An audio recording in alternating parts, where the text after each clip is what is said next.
Sowore punctured by court dispatch. This article is written by Yemi Adebowale.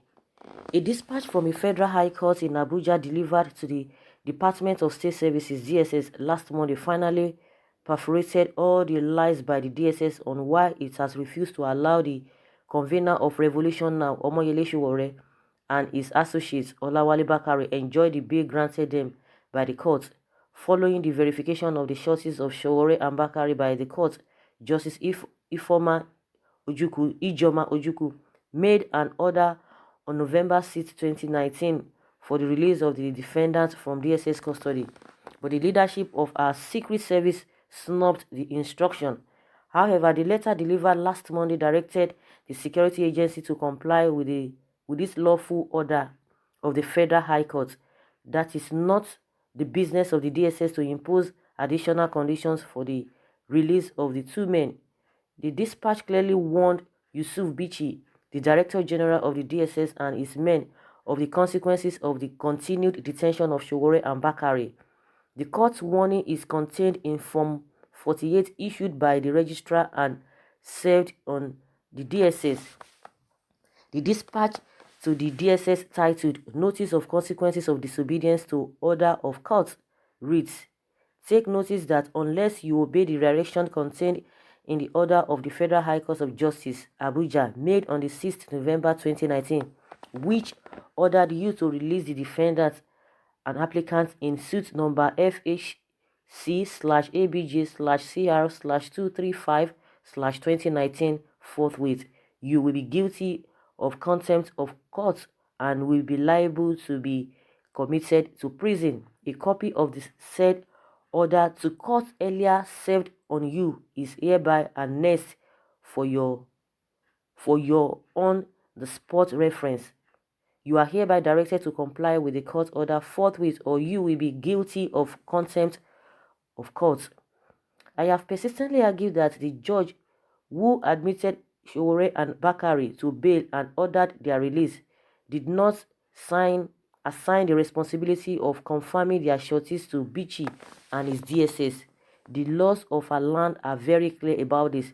It is preposterous that the DSS is insisting on seeing and verifying the sureties of Sowore and Bakare. This is legally not their business. The two men had perfected the bail conditions given them by Justice Ijoma Ojukwu since November 6th, but 24 days after, the DSS had refused to let them out. The Monday dispatch clearly told Bichi and his men that it is not their business to verify and clear sureties. An agency that says it is law-abiding has continued to treat Justice Ojukwu's order with contempt. The DSS has really messed up on this Sowore case. The embarrassing statement pushed out are unending and have made this country a global laughingstock. Initially, there was a declaration that the agency had not complied with the court order to release the activist from his dungeon because no one had come to take him. But we all knew that Sowore's lawyers and associates had been going to the DSS office since his bail conditions were perfected. Bichi and his men chuckled when the federal judge signed papers for Sowore's release from custody. Suddenly, the DSS came up with an illegal clause that Sowore sureties must appear before them and be verified. What a country.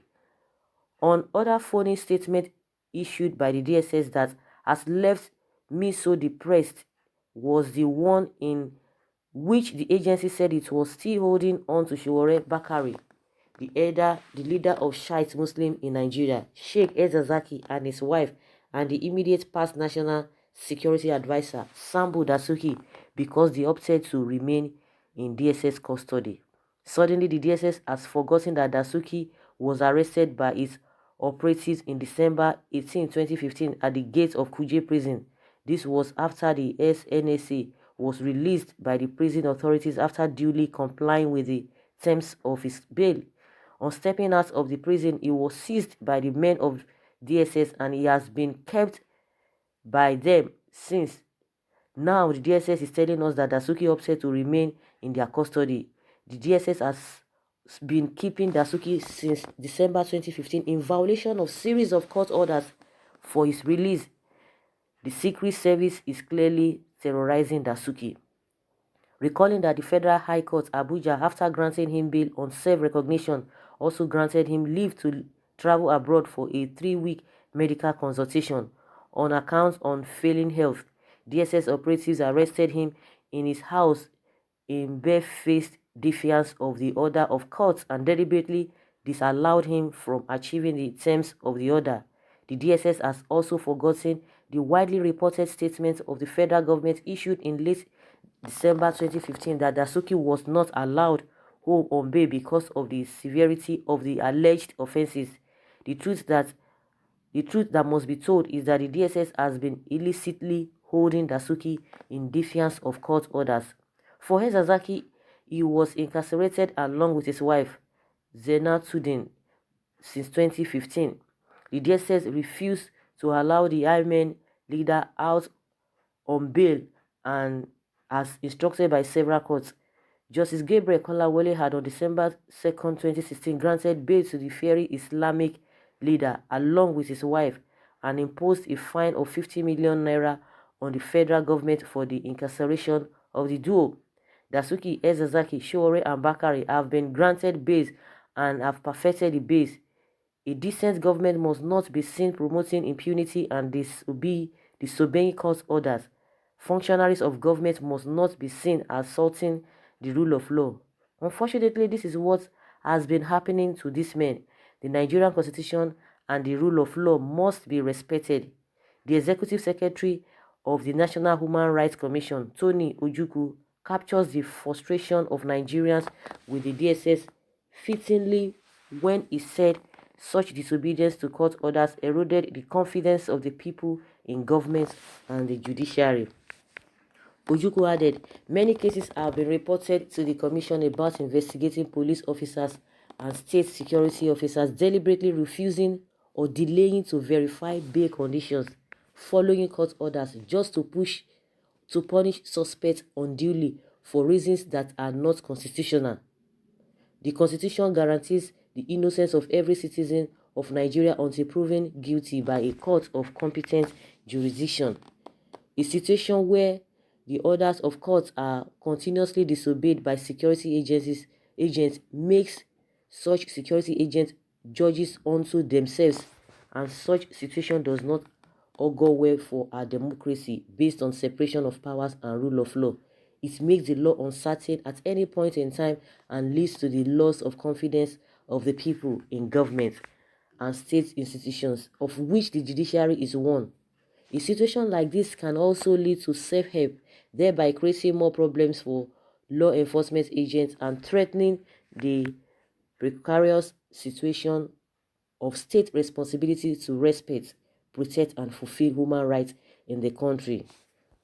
Wow, these things are being said. They are not really new to us. It's something, and these are the things people have been talking day in, day out, but we don't even know where it's going to land. Of course, everybody knows that the DSS is just trying to bring some kind of cock and bull stories. The whole of their excuses have been punctured, and just like the warning given to the DSS chairman or boss, that if he and his a group, if they don't comply with that court order, that something else will happen. But I don't even know how many days they are giving them, the time frame, the time frame at which the court will swing into action based on the warning they have given the DSS boss and the agency. I don't know the time frame at which they need to comply to that before they can really carry out what they have said they are going to do to them for disobeying the order of court. In my opinion, I think there should be a time frame at which they can really do this. And they have not even replied. They have not even responded to the warning by the court. The DSS chairman has not said anything, most especially the spokesperson. They are always pushing forward to come and say one or two things, and those things are really so embarrassing. What they are standing on is they need the shorties. They want to verify the shorties. But from what God has said, they have no business in seeing the shorties, and I think it's a good thing that the lawyers should stand by that, and they cannot just be going back and forth or accepting or yielding to every excuse that the DSS will be giving or bringing out all the time, which is not constitutional.